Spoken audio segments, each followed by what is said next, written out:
Hello friends, welcome to my channel. Star Utsav पर आने वाले शो ये रिश्ता क्या कहलाता है कि टुडे एपिसोड का पार्ट 2 लेकर आ गए हैं। फर्स्ट सीन में हमको दिखाया जाता है कि सुहाना राहुल से बोलती हुई होती है, आज तो हम पकड़े जाते, वो तो हमारा दूसरा बैकअप प्लान भी था, इसलिए हम बच गए।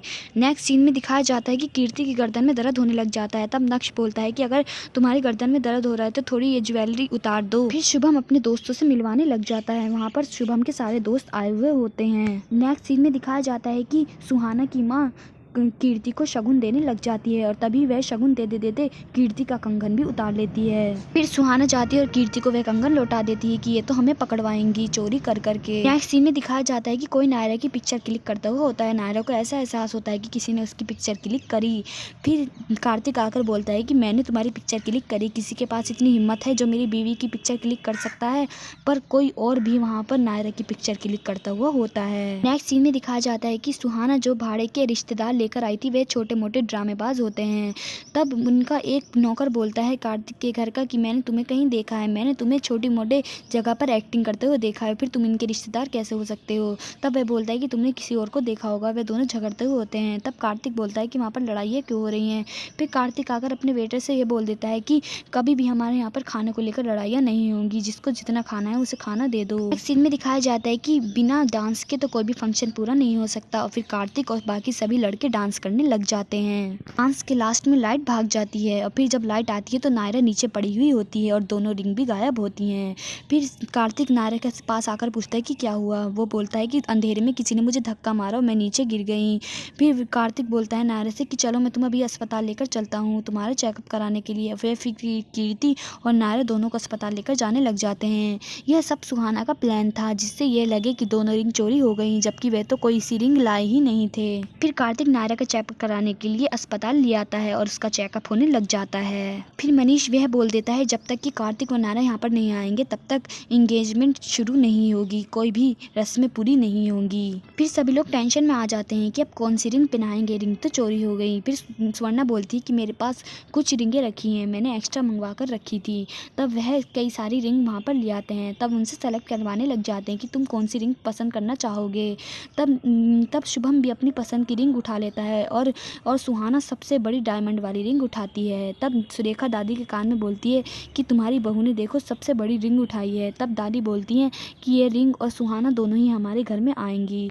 तब सुहाना मन मन में सोचती है कि तुम सोच रहे होंगे ना तुम्हारी ये रिंग और मैं दोनों घर में आएंगे, पर ऐसा नहीं होगा। नेक्स्ट सीन में दिखाया जाता है कि अस्पताल में कार्तिक और नायरा होते हैं। तब वे एक रूम में झाँकर देखते हैं तो उसमें एक रूम में सुहाना की तस्वीर रखी हुई होती है और वहाँ पर एक आदमी उसे रूबी रूबी कह रहा था, वह पागल था। फिर नायरा को याद आ जाता है कि ये तो वही आदमी है जो हमारे उस दिन घर पर आया था और वह उसे रूबी रूबी कह रहा था। तो उसकी मॉम ने यह बोला था कि इसकी बीवी उसे शादी वाले दिन सारे जेवर लेकर भाग गई थी, तब से यह पागल हो गया। नेक्स्ट सीन में दिखाया जाता है कि सुहाना की माँ यह बोलती है कि हमें देर हो रही है, जल्दी से शुरू करवाएं एंगेजमेंट की रस्में।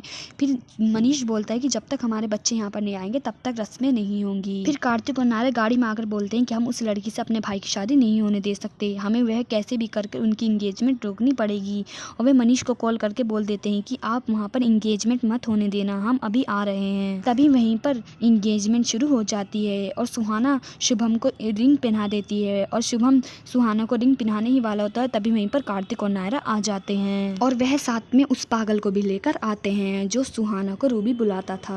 तब वह पागल सुहाना को देखकर उसे रूबी रूबी बुलाकर उसकी तरफ भागने लग जाता है। तब शुभम उसे रोक देता है कि ये तुम क्या कर रहे हो, ये तो मेरी होने वाली बीवी सुहाना है। तब वह उसे तस्वीर दिखाता है कि यह मेरी वाइफ है, ये मुझे छोड़कर अपनी शादी वाले दिन भाग गई थी सारे गहने लेकर।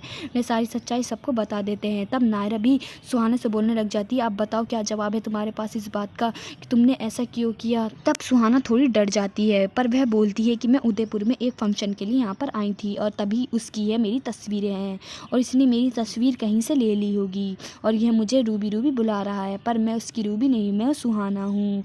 तब सुहाना सफाई पेश करने लग जाती है और वह अपने आप को निर्दोष साबित कर देती है। अपने आप को निर्दोष साबित करने के बाद वहाँ पर डॉक्टर उस पागल को पकड़कर लेकर चले जाते हैं। फिर सुहाना बोलती है कि अब मैं ये शादी नहीं करूँगी, मुझ पर ऐसे ऐसे इल्ज़ाम लगाए गए और वह रो रो कर ड्रामा करने लग जाती है। फिर रूबी की माँ बोलती है कि आप क्या शादी तोड़ते हैं, हम ये शादी तोड़ते हैं, और वह सुहाना को वहाँ से लेकर चले जाने लग जाती हैं। तभी शुभम सुहाना का हाथ पकड़ता है और उसे इंगेजमेंट रिंग पहना देता है। फिर सभी लोगों के जाने के बाद शुभम बहुत ज़्यादा गुस्सा करने लग जाता है कि तुमने उस पर ऐसा शक क्यों किया, तुम उसे अपने और मुझे अपने परिवार का हिस्सा नहीं मानते हो। और वह भी कार्तिक और नायरा को सुनाने लग जाता है और फिर सुवर्णा भी कार्तिक और नायरा से दोनों से नाराज़ हो जाती है। मनीष बोलता है कि उनके मन में थोड़ा शक आया तो उन्होंने अपना दूर कर लिया, उन्होंने कौन सा बड़ा गुनाह कर दिया, ऐसे अगर किसी के मन में शक आए तो उसे अपना शक दूर कर लेना चाहिए। फिर सुहाना घर पर आकर बोलती है कि आज हम बाल बाल पकड़े जाते, उस नायरा की वजह से मेरा सारा चिट्ठा कजिया सबके सामने आ जाता और मेरा सारा प्लान फ्लॉप हो जाता। वह बोलती है कि अब मैं तो नायरा को नहीं छोड़ूंगी। कार्तिक और नायरा अपनी उसी वेबसाइट पर अपनी पोस्ट चेक करते हैं तो उस पर बहुत ज़्यादा लाइक आ जाते हैं। तब कार्तिक बोलता है, नायरा तुम तो सेलिब्रिटी बन गई हो, तुम्हारे तो बहुत ज़्यादा फ़ैन भी हो गए हैं, और एक फ़ैन तो तुम्हारा ऐसा है जो तुम्हारी हर पोस्ट पर लाइक और कमेंट करता है। नेक्स्ट सीन में दिखाया जाता है कि सुहाना और उसका बॉयफ्रेंड दोनों एक काम से एक ढाबे पर आए हुए होते हैं और कार्तिक नायरा भी इन पर नज़र बनाने के लिए उनके पीछे पीछे आए हुए होते हैं और वह दूर खड़े होकर एक पेड़ के पीछे से उन पर नज़र बनाए हुए रखते हैं। फिर नायरा कार्तिक से बोलती है कि अब यहाँ पर कुत्ते भौंक रहे हैं, अब हमें घर पर चलना चाहिए, और वह वहाँ से चले जाते हैं। तभी वहीं पर कुछ गुंडे आ जाते हैं और वह सुहाना से बोलते हैं कि क्या काम है। वह बोलता है कि बस थोड़ा सा मार पिटाई होनी चाहिए, किसी की जान का नुकसान नहीं होना चाहिए। और यह सारी बात कार्तिक और नायरा नहीं सुन पाते हैं, वे पहले ही वहाँ से चले जाते हैं। नेक्स्ट सीन में दिखाया जाता है कार्तिक और नायरा शुभम और सुवर्णा दोनों को मनाने की पूरी कोशिश करते हैं। नेक्स्ट सीन में दिखाया जाता है कि कार्तिक और नायरा दोनों सुहाना के घर पर आते हैं और वह बाहर आकर जैसे ही गेट पर खड़े होते हैं तभी वहीं पर कुछ गुंडे आ जाते हैं, वही गुंडे जिन्हें पैसे दिए थे सुहाना ने। फिर सुहाना बोलती है कि मैं बाहर से जाकर दूध उठाकर लिया हूँ, दूध वाला दूध दे गया होगा, और वह बाहर जाकर जैसे ही दरवाज़ा थोड़ा सा खोलती है वहीं पर कार्तिक और नायरा खड़े हुए होते हैं। तभी सुहाना जल्दी से अंदर आती है, वह सबको छुपाती है कि बाहर वे दोनों खड़े हैं, कोई भी आवाज़ ना करे। फिर कार्तिक सोचता है कि ये ऐसे वैसे लोग इसके सुहाना के घर में क्यों आ रहे हैं, और सुहाना भी ये सब कुछ गेट में से झांकती रहती है। तब वे गुंडे समझते हैं कि शायद ये भी नौटंकी वाले हैं, इनके ही ग्रुप में शामिल हैं। तब वह कार्तिक से कुछ बोलने लग जाते हैं। तब सुहाना को फिक्र होने लग जाती है कि ये सारा हमारा भांडा ना फोड़ दें। तभी सुहाना घर में से निकल कर आती है, वह बोलती है कि तुम यहाँ पर क्या कर रहे हो। तब वे बोलते हैं कि ये लोग कौन है तुम्हारे घर में, ये लोग क्यों आए हैं। तब सुहाना बोलती है कि हमारे पड़ोस के आदमी है और ये मुझे बार बार परेशान और तंग करने के लिए यहाँ पर आते हैं। फिर कार्तिक और नायरा सुहाना से बोलते हैं कि तुम यहाँ पर अकेली रहती हो। तब सुहाना बोलती है हाँ मैं अकेली रहती हूँ। तब कार्तिक और नायरा सुहाना से बोलते हैं चलो तुम मेरे घर पर चलकर रहो, यहाँ पर ये लोग तुम्हें परेशान कर रहे हैं। सुहाना मन मन में खुश हो जाती है, अब तो मैं तुम्हारे घर पर आ गई हूँ। वह बहुत ज़्यादा खुश होती है मन मन में। फिर कार्तिक और नायरा एक दूसरे से बोलते हैं कि सुहाना बहुत ज़्यादा खुश हो रही होगी कि वह हमारे घर में उसे एंट्री मिल गई है, पर हमने सिर्फ एंट्री इसलिए दी है कि हम सुहाना पर अच्छे से नज़र बनाए रखें। फिर सुहाना तैयार होकर बाहर आ जाती है। फिर कार्तिक और नायरा दोनों चश्मे लगाकर एक दूसरे को जासूस बुलाते हैं। नेक्स्ट सीन में दिखाया जाता है कि कार्तिक सुहाना को लेकर घर पर आ जाता है। तब दादी बोलती है कि तुम सुहाना को लेकर यहाँ पर क्यों आए हो। तब वह बोलता है कि उसके मोहल्ले में कुछ गुंडे इसे परेशान कर रहे हैं, इसलिए मैं यहाँ पर ले आया हूँ। तब दादी बोलती है कि कुछ होटल बुक करा देते, पर ऐसे शादी से पहले लड़की को घर में नहीं रखना चाहिए। फिर कार्तिक और नायरा मनीष को थोड़ा इशारा कर देते हैं। फिर मनीष कह देता है कि चलो इसे यहीं पर ही रहने दो। फिर दादी भी मान जाती हैं। नेक्स्ट सीन में दिखाया जाता है कि कार्तिक और नायरा के पास शुभम आता है और वह बहुत ज़्यादा अपनी शादी के लिए एक्साइटेड रहता है। शुभम की इस खुशी को देखकर कार्तिक थोड़ा उदास हो जाता है कि अगर शुभम को पता चलेगा कि सुहाना ऐसी है तो उसके दिल पर क्या बीतेगी, इसलिए हमें कोई बॉन्ड बनने से पहले ही सब कुछ सच का पता लगाना पड़ेगा जल्द से जल्द। फिर कार्तिक और नायरा दोनों एक प्लान बना लेते हैं। वे यह प्लान बनाते हैं कि वे शुभम और सुहाना को दोनों को अकेले छोड़ेंगे। अकेले में सुहाना कुछ करने की ज़रूर कोशिश करेगी, तभी हम सुहाना को पकड़ लेंगे। फिर सुहाना के लिए वह और शुभम के लिए एक कैंडल लाइट डिनर का अरेंजमेंट करते हैं। फिर सुहाना नायरा को गले से लगा लेती है। फिर नायरा बोलती है कि यह अरेंजमेंट हमने तुम दोनों के लिए किया है, हम दोनों यहाँ से जा रहे हैं। सुहाना बोलती है कि नहीं, हम दोनों को ऐसे अकेले मत छोड़कर जाओ, तुम भी यहीं पर रहो, हमें बहुत अजीब लगेगा, घर वालों को भी अच्छा नहीं लगेगा। तभी वहीं पर दादी आ जाती हैं। दादी बोलती है नायरा तुमसे तो ज़्यादा समझदार यही है सुहाना, तुम दोनों को अकेले छोड़ने की कैसे बात कर सकती हो। वह नायरा को डांटने लग जाती हैं। तब सुहाना इस बात से खुश हो जाती है। नेक्स्ट सीन में दिखाया जाता है कि नायरा और कार्तिक दोनों बोलते हुए होते हैं कि हमारा एक प्लान फेल हो गया। फिर नायरा कहती है कि अब हमें अपने दूसरा प्लान शुरू करना चाहिए। वहीं दूसरी ओर दिखाया जाता है कि अननोन पर्सन नायरा की तस्वीर को देखकर उस आई लव यू बोल रहा है। अभी उस आदमी की शक्ल नहीं दिखाई गई है। नेक्स्ट सीन में दिखाया जाता है कि कार्तिक और नायरा सुहाना को देखकर एक्टिंग करने लग जाते हैं। वे एक दूसरे से बोलने लग जाते हैं कि यह हमारी तिजोरी की चाबी है और इस चाबी को हम यहाँ पर रखकर जा रहे हैं डिनर के लिए। ये सब कार्तिक और नायरा का प्लान होता है ताकि सुहाना के मन में लालच आए और वह चाबी को उठाए और वह तिजोरी में जाए, तभी वह इसे पकड़ लेंगे।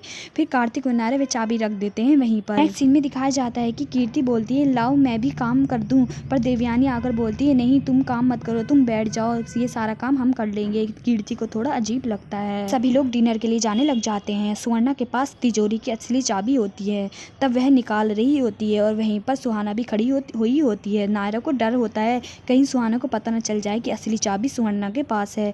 फिर पर सुहाना ये नहीं देख पाती है। फिर शुभम बोलता है कि तुम भी चलो हमारे साथ डिनर पे, पर सुहाना मना कर देती है कि मैं नहीं जा रही हूँ। तब कार्तिक नायरा को और शक हो जाता है कि ये क्यों नहीं जा रही है, ये ज़रूर हमारी तिजोरी वाली बात सुनकर नहीं जा रही है। नेक्स्ट सीन में दिखाया जाता है कि कार्तिक और नायरा दोनों भी जाते हुए होते हैं। तभी नायरा के लिए कोई अब गुलदस्ता भिजवाता है और उसमें यह लिखकर भेजता है कि मैं तुम्हारा बहुत बड़ा फ़ैन हूँ। कार्तिक बोलता है कि तुम तो सेलिब्रिटी बन गई, तुम्हारे तो इतने सारे फ़ैन हो गए हैं।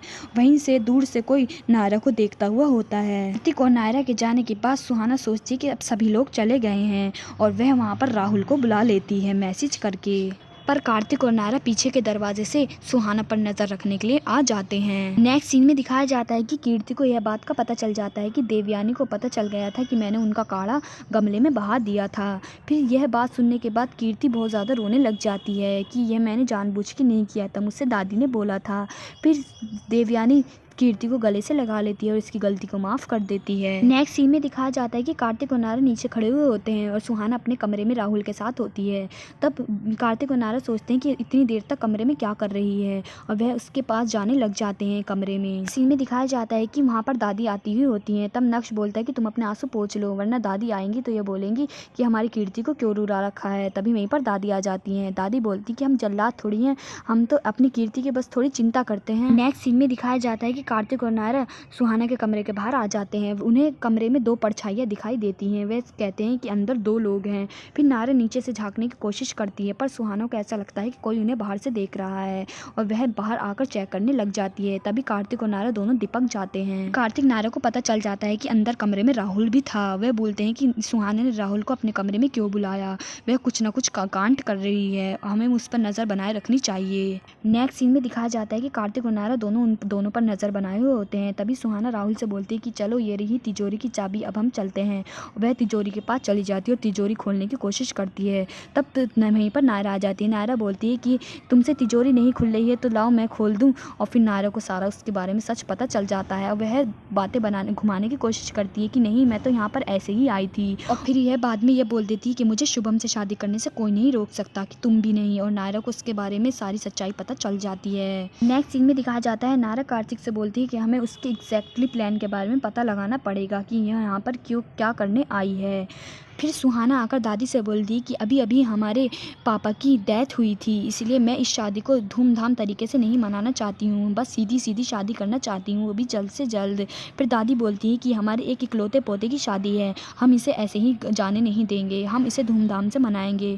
फिर नायरा बोलती है कि हाँ धूमधाम से तो शादी होनी चाहिए और कल तो संगीत की रस्म है। नेक्स्ट सीन में दिखाया जाता है कि नायरा मेहंदी पीसती हुई होती है। तभी वहीं पर सुहाना आती है। सुहाना बोलती है कि तुम तो कह रही थी कि शुभम से मेरी शादी नहीं होने दोगी, अब मेरी शादी की मेहंदी पीस रही हो। तब नायरा बोलती है कि मुझसे चटनी भी बनानी आती है। नेक्स्ट सीन में दिखाया जाता है कि नायरा बाथरूम में होती है, वह टॉवल मांगती है। तब कोई उसे टॉवल लाकर दे देता है। नायरा को लगता है कि वह टॉवल उसे कार्तिक ने दी है और उसमें एक गिफ्ट भी होता है। तब नायरा वह गिफ्ट खोलकर देखती है तो उसमें बहुत प्यारा सा तोहफा होता है। तब नायरा कहती है कि कार्तिक मुझे बहुत प्यारे प्यारे गिफ्ट देता है। तब नायरा को तो यही लगता है कि वह गिफ्ट उसे कार्तिक ने दिया है, पर वह गिफ्ट कार्तिक ने नहीं दिया होता है, वह गिफ्ट तो शुभम के दोस्त ने उसे दिया हुआ होता है। वह शुभम का दोस्त ही था जो कि नायरा से की पिक्चर ले रहा था। जिसने ही नायरा को फूलों का गुलदस्ता भिजवाया था वह शुभम का दोस्त था। नेक्स्ट सीन में दिखाया जाता है कि सभी लोग संगीत के लिए अच्छे से तैयार होकर आ जाते हैं। सुहाना ने अपने गले में कोई भी हार नहीं पहना हुआ होता है। तब दादी सुहाना से बोलती है कि तुमने अपने गले में कुछ क्यों नहीं डाल रखा है, तुम गोइंका परिवार की बहू हो। तब सुहाना बोलती है कि मेरी मॉम आएंगी तब वह अपने साथ ही सारे जेवर लेकर आएंगी, तब पहनूंगी मैं। फिर दादी बोलती है कि इतने सारे मीडिया आ गई है, वे तुम्हें देखकर क्या कहेगी, तुम जाकर सुरेखा और सुवर्णा के जेवर पहन लो। तभी वहीं पर नायरा आकर कह देती कि रुक जाओ। इस एपिसोड में सिर्फ इतना ही। Thank you.